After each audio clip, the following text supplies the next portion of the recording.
ओम नमः शिवाय दोस्तों। उम्मीद है आप सभी ठीक होंगे। तो आज हम जानते हैं कि जो हमारे ये शक्तिपीठ हैं इनकी स्थापना कैसे हुई। चलिए शुरू करते हैं। जाने क्या है पवित्र 51 शक्तिपीठ की कथा। माँ के हर शक्तिपीठ का अपना महत्व है क्योंकि यह माँ के शरीर के अंग हैं। क्या आप जानते हैं इन शक्तिपीठों के पीछे की कथा क्या है और इनसे माँ के स्वरूपों का क्या जुड़ाव है। आइए जाने माँ के इन धार्मिक स्थलों की कथा और उनका महत्व। माँ दुर्गा के 9 स्वरूपों के बारे में हर कोई जानता है और नवरात्रि में माँ के इन्हीं रूपों की आराधना की जाती है। हिंदू धर्म में नवदुर्गा पूजन के समय ही माँ के मंदिरों में भी भक्तों का तांता लगता है और उनमें भी माँ के शक्तिपीठों का महत्व अलग ही माना जाता है। पवित्र शक्तिपीठ पूरे भारत के अलग अलग स्थानों पर स्थापित हैं।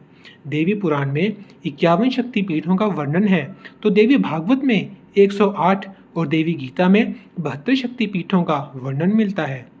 वहीं तंत्र चूड़ामणि में 52 शक्तिपीठ बताए गए हैं।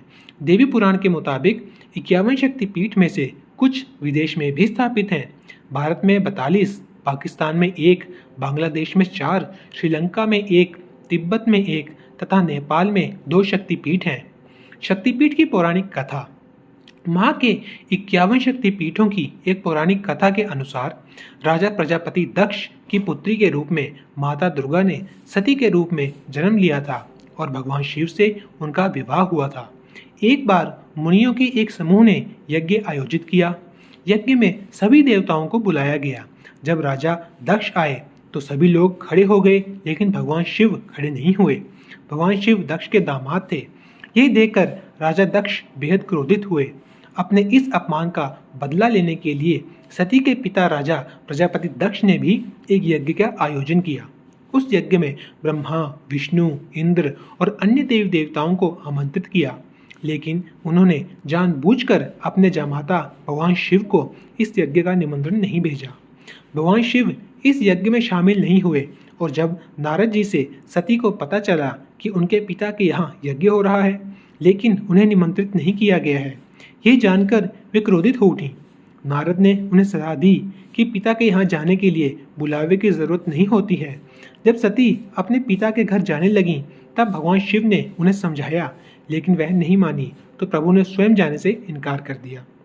शंकर जी के रोकने पर भी जिद कर सती यज्ञ में शामिल होने चली गईं।